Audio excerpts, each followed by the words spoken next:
Programa Cultura Geral. Apoio Faculdades Milton Campos. Venha ser referência. Estude com quem já é. E IEPREV, em defesa da Previdência.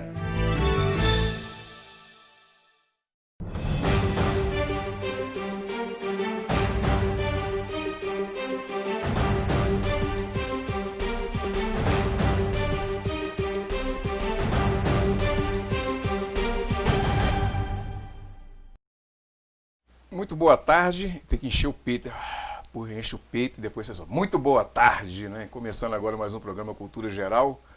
Hoje nós vamos pegar aquela referência do livro objeto, né? Que é até o que eu coloquei do programa, que o programa tem essa característica também de ser um ponto de exclamação e com uma palavra deixar com que as pessoas, ou uma frase, complete o resto, né? E a gente vai discutindo aqui e vai interagindo com vocês aí de casa e tal. E a palavra hoje é diversidade. Então, como eu falei ontem, tenho falado esses dias para trás, nessa semana de aniversário do programa, é muito importante que tratemos de assuntos aqui, dos mais variados temas, das mais variadas condicionantes e tal. Bom, hoje a gente está aqui com o Thales, que é o capitão desse time, né, da diversidade. A gente começou com a diversidade sexual e hoje a gente fala em diversidade, que é o mais importante. A gente vai abrangendo tudo que é diverso nesse mundo tão igual, né, tão binário, como diz ele mesmo, e tão igual, assim, as coisas estão muito uniformizadas. Thales, é um prazer, mais uma vez. Quanto e como é importante a gente ter essa pauta desde a época do rádio. Antes do rádio, a gente já tinha essa pauta na faculdade, já conversava muito sobre isso. E como é importante a gente ter esse espaço, né, Thales? Mais uma vez, seja bem-vindo aqui ao Cultura Geral. Muito obrigado, Betão. Muito obrigado, pessoal da TV Banqueta. É sempre um prazer estar aqui para poder falar sobre esse tema tão importante que é a diversidade e como pessoas tão diversas podem ser tão próximas. É um tema extremamente importante, levar esse conhecimento para o público em geral é uma honra. Ô Thales, como é que você enxerga, por exemplo, a gente está fazendo um ano de televisão e 3 anos de programa. Dentro desse, quando eu te falei durante a semana, quero que você vá no dia 3, porque dia 3 é aniversário da televisão e nós começamos no rádio. Nós pegamos lá a primeira semana, você ia toda quarta-feira, aí de segunda semana, e foi levando, ficamos 6 meses direto consecutivos, saindo toda quarta-feira.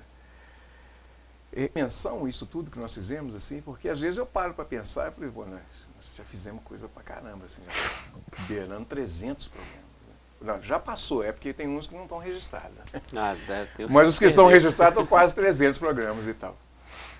Como que é viver nesse mundo assim e qual é a importância de fato mesmo que tem uma pauta como cultura e diversidade sexual, essa nova abertura que tem sobre diversidade sexual, são pautas que ficaram individualizadas para cada um se encontrar ali dentro do seu contexto.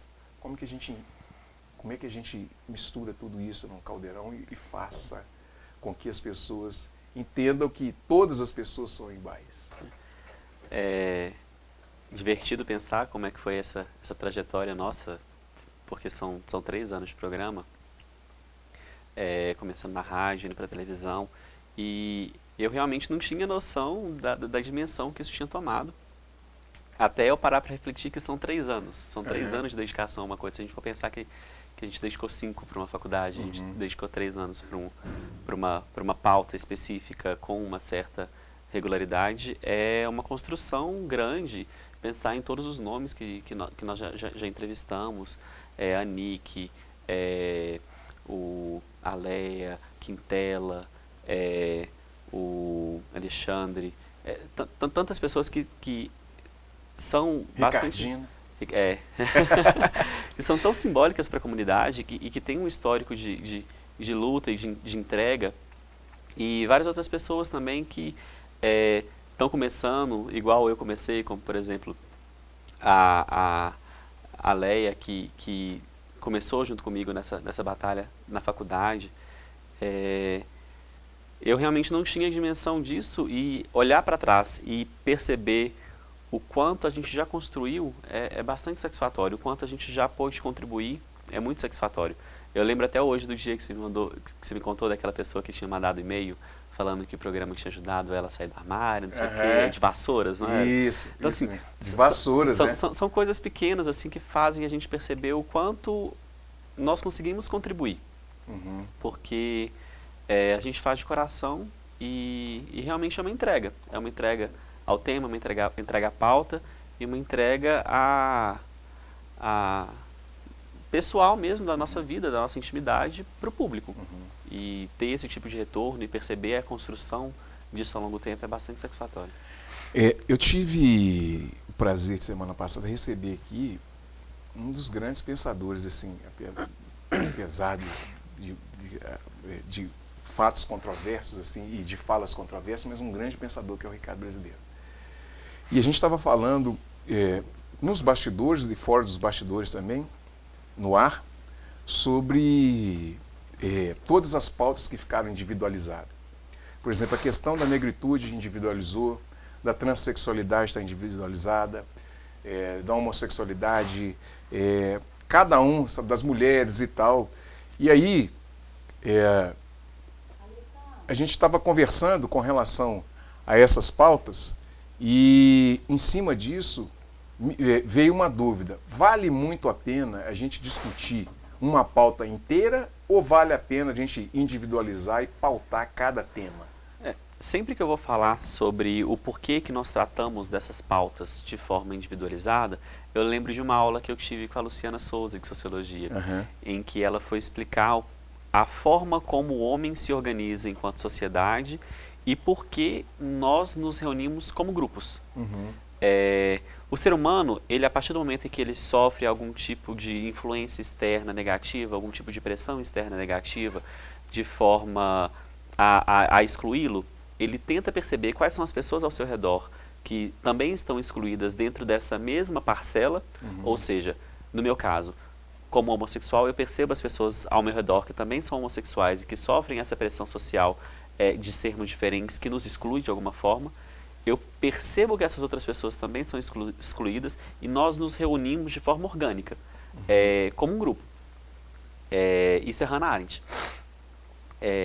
A forma como nós conseguimos nos perceber no outro e perceber que o outro sofre essa mesma exclusão que a gente, e nos organizarmos como grupo para podermos buscar proteção como grupo, porque individualmente nós somos mais fracos do que em grupo. Então, eu percebo que as parcelas dessas grandes diversidades, que não são minorias, porque se a gente for parar para poder pensar, 51% da população é mulher. Pelo menos 10% da população é LGBT. Sei lá, 80% da população é negra. Então, assim, são minorias que, na verdade, é um todo. É a maioria. Mas que precisam de direitos de formas segmentadas, porque são excluídos de formas segmentadas. Então, nós tratamos e nós nos reconhecemos dessa forma para que seja mais fácil nós nos organizarmos na busca por direitos. Então, nós somos um grande todo que se divide para buscar direitos. Tem uma ideia de Foucault aí também, tipo assim, essa coisa de juntar, se sentir forte. Onde não tem Foucault? Onde não tem, né? Onde não tem, né? Que é essa coisa de validação daquilo que é mais forte do que a gente. Sim, o ser humano ele tem uma necessidade intrínseca de tentar validar aquilo que nós entendemos como correto e aquilo que nós temos dentro da nossa cabeça como o correto. E nós fazemos isso de diversas formas. O que o pessoal chama de viés de confirmação. Que nós buscamos pessoas que têm opiniões semelhantes às nossas para que nós validemos as nossas próprias opiniões. Então é por isso que a gente vive na nossa bolha do Facebook, por isso que nós temos amigos que têm ideais políticos semelhantes. É por isso que a gente se identifica como grupo com pessoas que têm o mesmo histórico que nós. Tem uma pergunta assim, que é importante de se fazer. Quando você puxa a lupa para a diversidade, qual é a visão que você tem de núcleo dessa diversidade? Eu não sou a pessoa mais otimista de todas. Uhum. Eu vejo que o cenário atual brasileiro é um cenário preocupante, porque ao mesmo tempo que nós vemos ao redor do mundo diversas iniciativas no âmbito de legitimação dos direitos das populações LGBTs, como por exemplo na Inglaterra agora, que recentemente saiu uma notícia falando que foi proibida a divulgação e a terapia de pessoas homossexuais para deixarem de serem homossexuais. E nós temos o Estatuto da Família em pauta no Congresso. Nós temos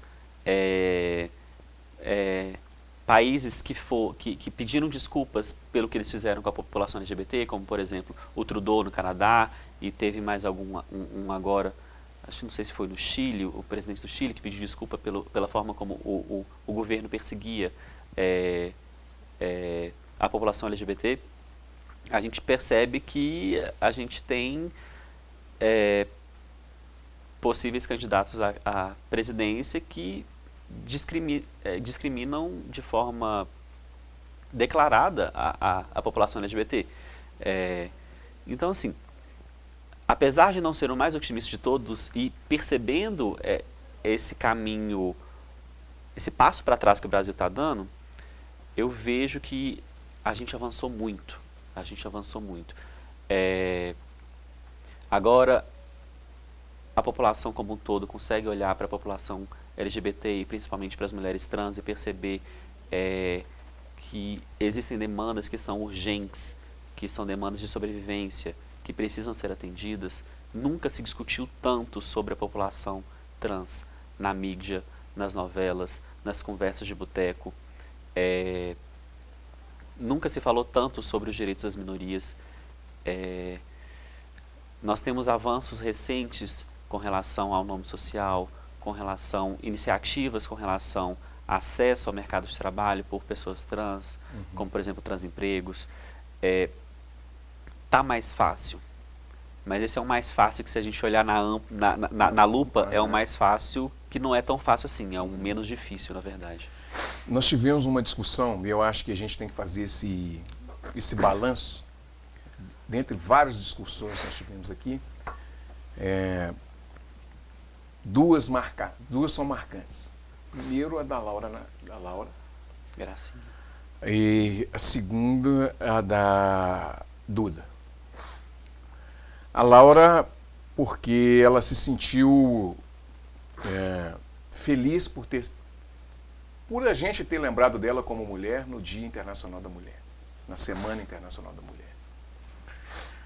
E a Duda, porque ela trouxe um dado que eu não sabia, que a população transexual e travesti tem o menor IDH do planeta, né?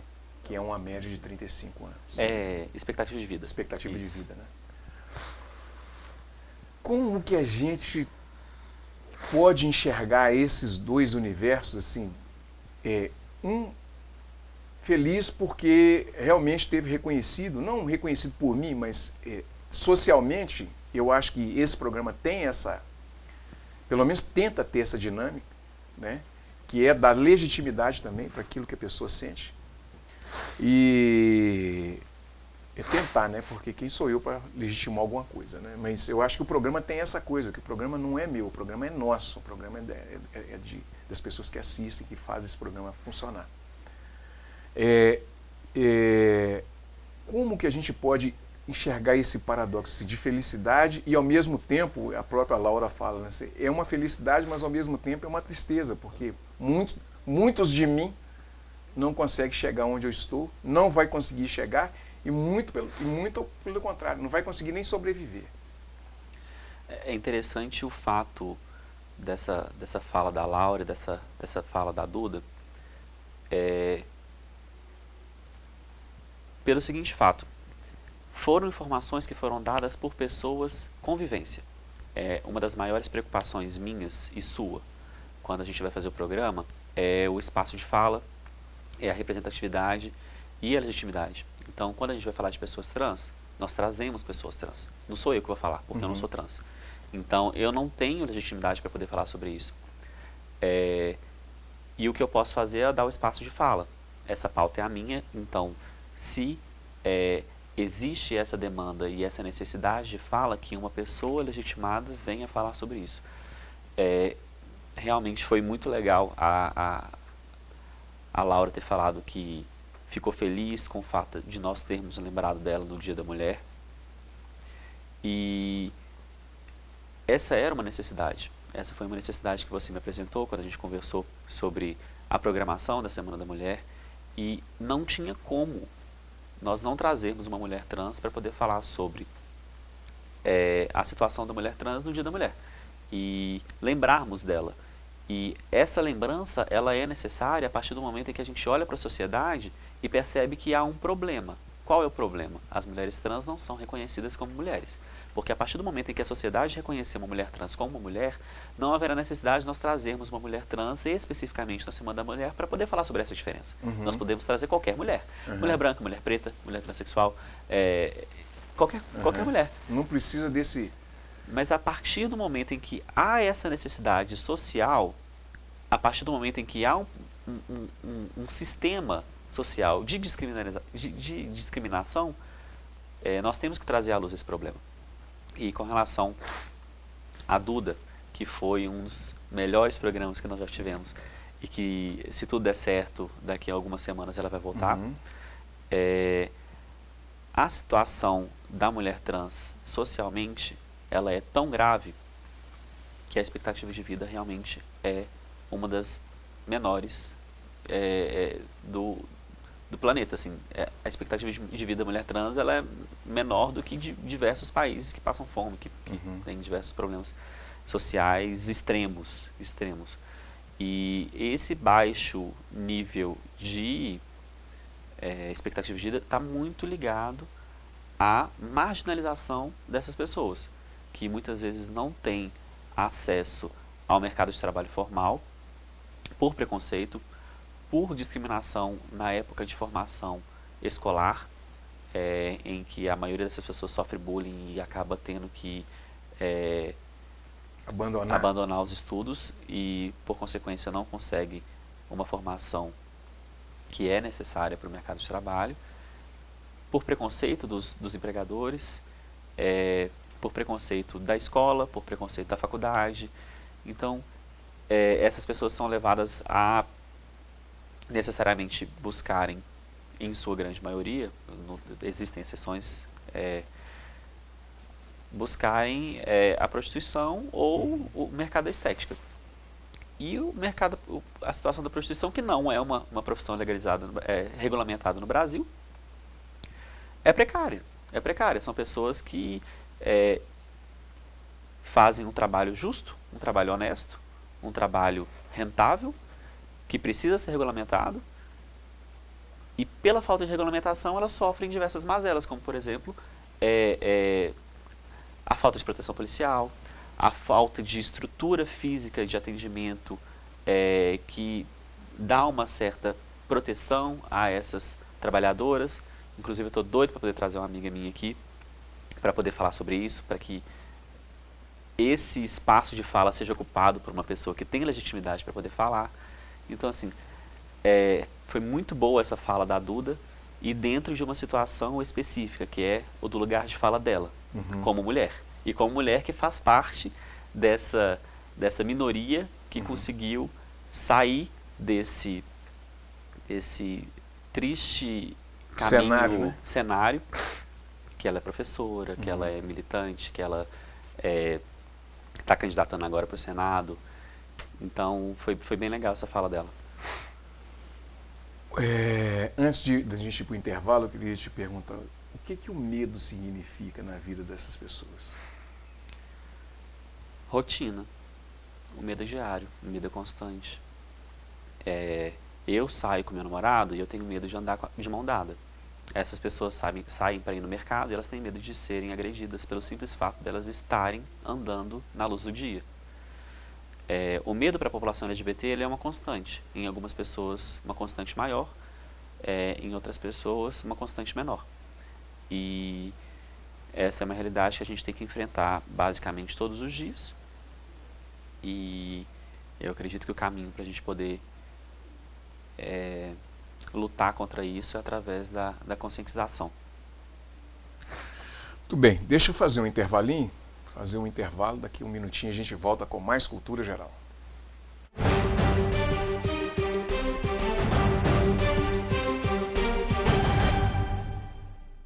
Apoio Faculdades Milton Campos. Venha ser referência. Estude com quem já é. EI é Prev, em defesa da Previdência.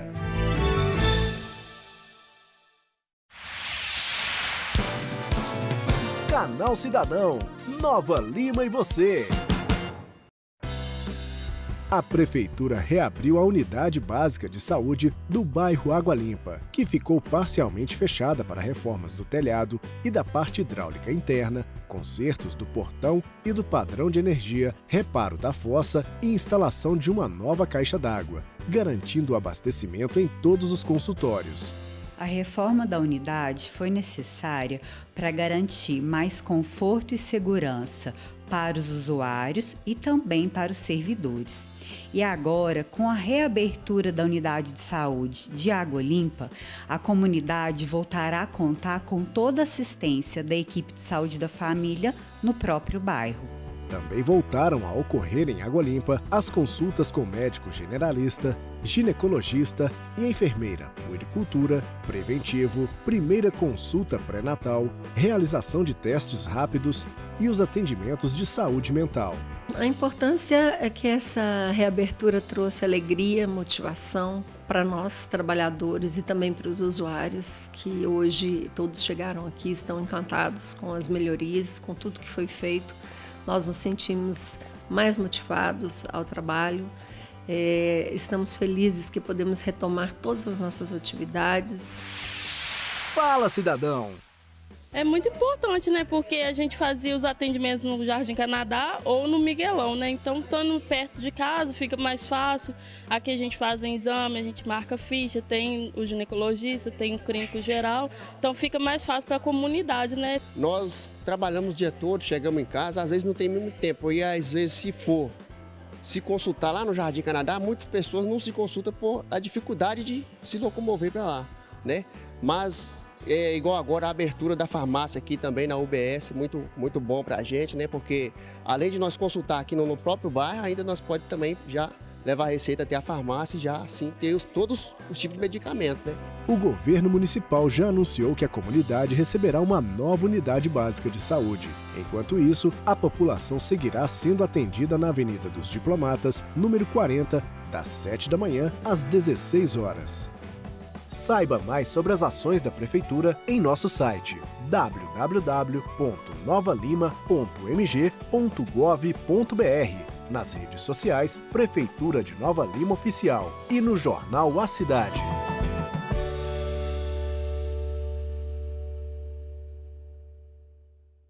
Programa Cultura Geral. Apoio Faculdades Milton Campos. Venha ser referência. Estude com quem já é. EI é Prev, em defesa da Previdência.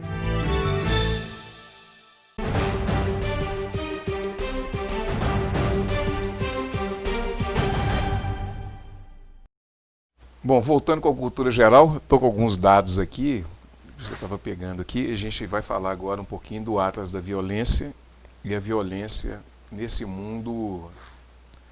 Que a violência, quando se fala de homossexualidade e transexualidade, a violência ela é constante, né?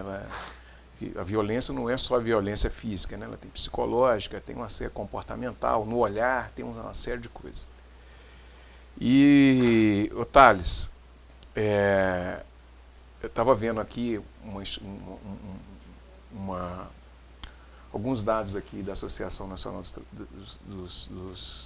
de Proteção dos Transsexuais e Travestis, fala que esses últimos 10 anos foram os anos mais violentos contra essas pessoas.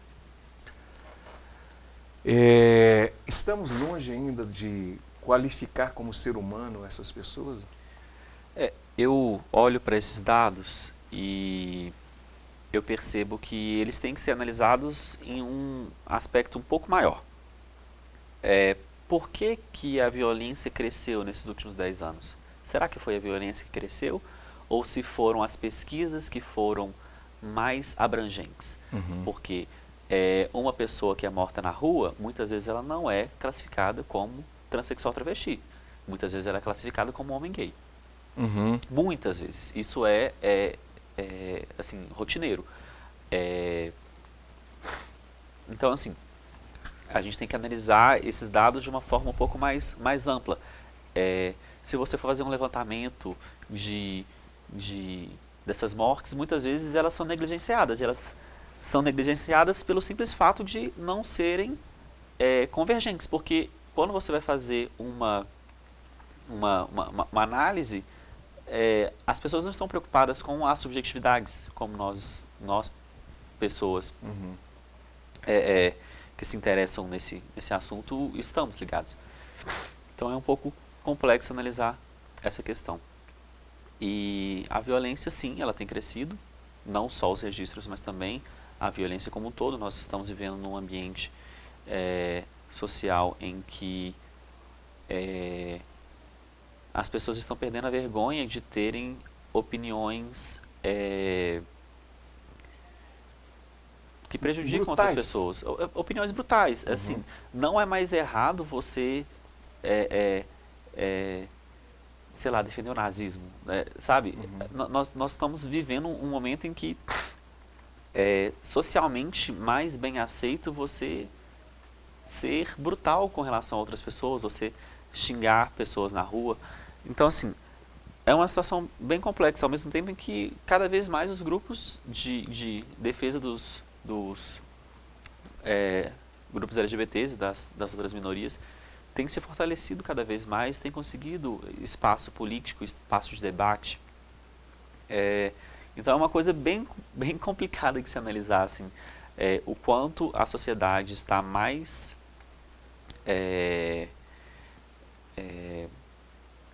mais violenta. Mais violenta. A palavra mais correta é violenta mesmo. O quanto a sociedade está mais violenta, tem menos vergonha de expor as suas ideias politicamente incorretas. E o quanto, nesse momento, os grupos de defesa de minorias estão conseguindo se fortalecer cada vez mais. Como é que você viu, por exemplo, essa... só um último dado, né, para a gente encerrar essa fala da transexualidade, pelo menos com relação à violência, que, segundo os dados da ANTRA, a cada 48 horas morre um travesti, né, de forma violenta, é assassinado. Então isso é uma coisa, são dados, gente, que não tem como a gente fugir. Assim, a violência ela é eminentemente voltada para determinado tipo de classe ou para determinado tipo de gênero, né? Isso é uma realidade. Agora, como é que você viu, por exemplo, eu estava vendo o Roda Viva, que teve a Manuela. Eu tentei assistir o programa inteiro, não consegui, porque não existe diálogo mais, né? Era um programa que tinha uma referência muito legal de diálogo e tal. E esse tipo de violência, como é que você enxerga esse tipo de violência? Como é que você enxerga esse tipo de violência? E aí nós vamos ter que falar que é minoria, mas não é minoria, entendeu? Tipo assim, as mulheres é considerado minoria, porque dividiu a pauta. A pauta dividida, então todo mundo virou minoria. E a minoria que é minoria é maioria, entendeu? Então, assim, é uma loucura essa coisa. Assim. Como que a gente trabalha aí essa coisa, assim, que às vezes é uma coisa, por exemplo, não deixar falar é uma coisa programada, mas também tem um viés ali de profundo, psicológico, de posição pessoal da pessoa. O Roda Viva é um programa que eu sempre fui muito incentivado pelos professores e por outras pessoas a assistir, e virou uma rotina para mim. Assistir toda segunda-feira, parar, chegar em casa e assistir. E eu percebi que, cara, mudou muito. E esse episódio da Manuela foi explícito. Eu vi alguns portais de notícia dando informações sobre quantas vezes a Manuela foi interrompida em comparação ao Ciro Gomes. Me parece que o Ciro Gomes ele foi interrompido 6 vezes e a Manuela mais de 50. Ele foi 8, ela 63. Isso, 8 e 63, né? Isso. Para pensar, será que isso é simplesmente uma característica pessoal das pessoas que comporam a mesa ou se isso é um problema estrutural? Existe até um termo para isso, que é um termo em inglês, então eu não vou, não precisa repetir, mas é a interrupção feita por homens com relação a mulheres. E isso é estrutural, e isso é social. E existe na sociedade como um todo a ideia de que se uma coisa for explicada por um homem, ela é mais compreensível do que uma coisa que é explicada por uma mulher. Ela tem mais importância, ela é mais clara. Ao mesmo tempo em que, se houver um homem e uma mulher conversando, socialmente, estruturalmente, o que o homem vai falar é mais importante do que o que a mulher vai falar. Então, por isso, ele tem o direito de interrompê-la. Existe um certo desrespeito por parte da sociedade como um todo no ato da fala e no ato da conversa com pessoas do gênero feminino. Porque a mulher, socialmente, ela está numa posição de inferioridade com relação ao masculino. Ela não é inferior por si própria, ela é inferior em relação ao masculino. Então, o homem, ele tem privilégio de fala, ele tem supostamente uma fala mais clara e uma fala mais importante. Então, é bem complexo analisar esse tratamento que foi dado para essa candidata à presidência nesse contexto. É interessante, eu fiz esse recorte porque eu acho que é interessante a gente tratar desses temas também, assim, e fazendo um recorte providencial, que é o que está mais recente, né? Agora a gente, assim, para a gente ir para a parte final do programa, como é que você enxerga esse espaço de programa e como é que você enxerga, por exemplo, uma cidade igual Nova Lima, que não tinha uma comissão de diversidade sexual, e você hoje é da comissão de diversidade sexual da OAB, eu acho que, não salvo engano, é a primeira vez que tem. E como é que você enxerga tudo isso assim como pessoalmente, né, e também profissionalmente, né, já que você hoje é um bacharel em direito também, assim, pensando por esse lado assim, do direito, que é a regulamentação, né? Eu sou muito jusnaturalista, né? E tenho os positivistas e tal, mas eu acho que o direito ele é natural, sabe? Ele já é porque é. Mas até para a gente ser natural, você tem que positivar, né? Então você tem que ter lá o canudo, né? Senão não vale. Então, como é que você vê isso e como é que você trabalha isso na sua cabeça? Porque não é simples também você dormir e ter esses grilos, ter todas essas dificuldades, ter esses questionamentos e, ao mesmo tempo, se sentir representante de uma massa que pensa, né, que precisa também de mais espaço e também de se interar intelectualmente também, que ela precisa também caminhar intelectualmente, buscar o conhecimento, né? Mesmo é tudo muito difícil, mesmo que na instituição de educação não seja possível por causa do bullying, mas fora dela também, né? Esse contexto de cultura geral também, ter isso dentro dela internalizado e buscar essa informação. Como é que é representar tudo isso?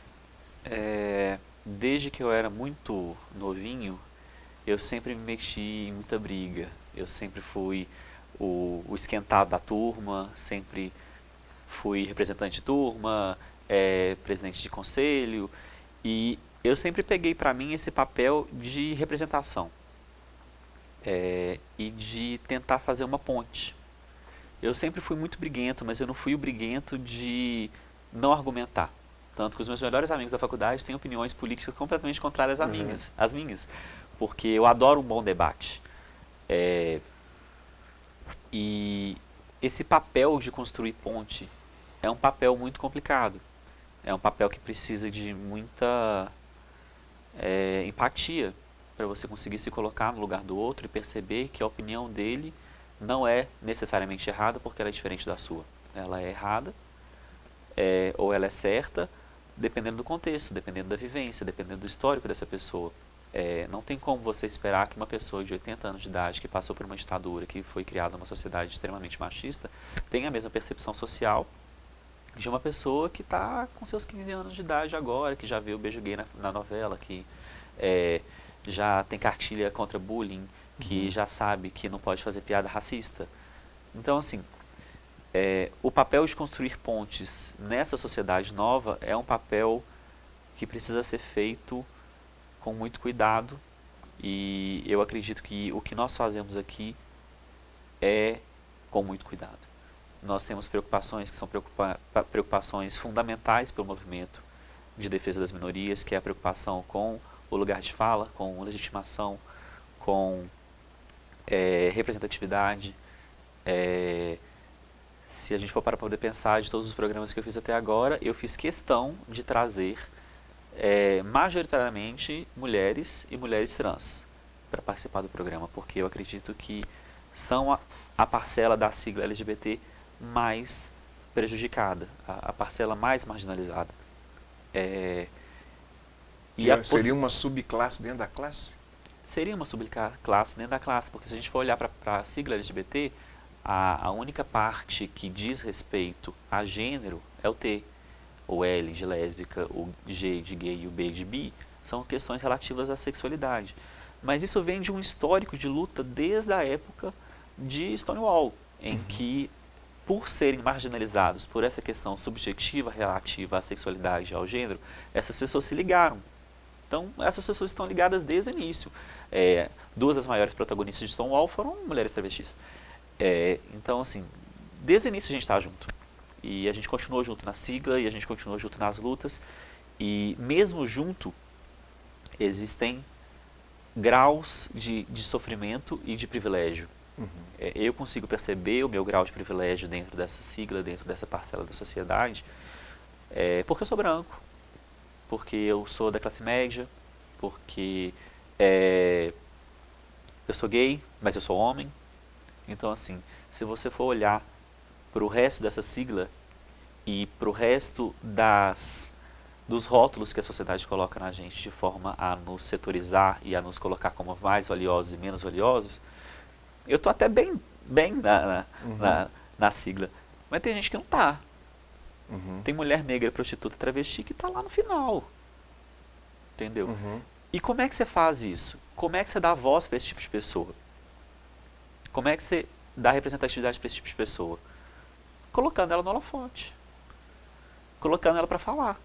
Colocando as outras pessoas para poderem conviver, conhecer, conversar. Não existe um caminho de conscientização que não seja por meio da empatia. Essa é a única forma para mim. Eu respeito as pessoas que lutam, inclusive nós chegamos onde nós chegamos hoje porque muita gente morreu, mas com isso a gente ganhou respeito, a gente não ganhou empatia. O que eu luto é pela empatia, o que eu luto é para que nós conquistemos espaços através do diálogo e respeitando a luta da galera que gosta de pegar numa faixa, no megafone, ir para a rua, porque eu acho que isso é extremamente fundamental para o movimento LGBT, mas cada um faz sua parte. E essa é a minha, e eu agradeço o espaço. Muito bem, chegamos ao final do programa Cultura Geral, como não poderia deixar de ser.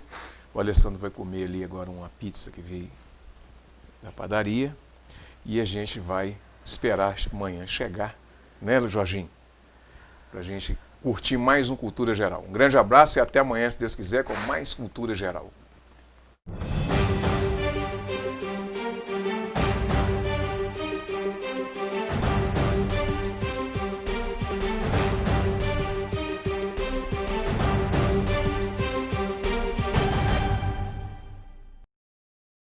Programa Cultura Geral. Apoio Faculdades Milton Campos. Venha ser referência. Estude com quem já é. EI é Prev, em defesa da Previdência.